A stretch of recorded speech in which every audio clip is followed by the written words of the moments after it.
Labdien, darbie klausītāji un visi, kas šodien esat ar mums! Mēs ar prieku sveicinām jūs šajā īpašajā dienā, oktobra 1. piekdiena, kad visa Latvija svin skolotāju dienu. Šī svētki ir ne tikai nozīmīgi, bet arī sirsnīgi un svarīgi, jo te ļauj mums izteikt pateicību tiem cilvēkiem, kas diena no dienas iegulda savu laiku, spēkus un zināšanas mūsu bērnos, mūsu nākotnē.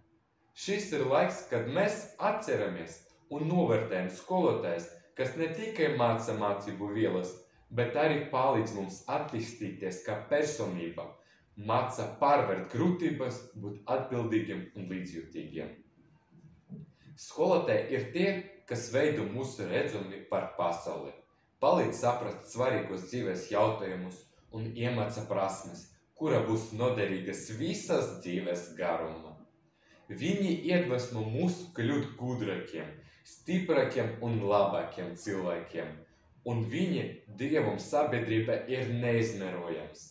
Šī diena ir laiks, kad ik viens no mums var pateikt paldies saviem skolotājiem, gan tiem, kuri mūs mācījuši agrāk, gan tiem, kuri šobrīd turpina savu ceļu misiju, nodrošināt izpildību nākamajām paudzēm.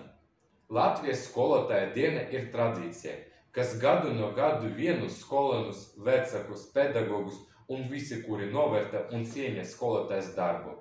Tas ir laiks, kad skolas, ģimenes, valsts īpašība noskaņa, pateicība, cieņa un atziņība tiem, kuri katru dienu strādā, lai mūsu sabiedrība kļūtu zinošāka un attīstītāka. Paldies visiem!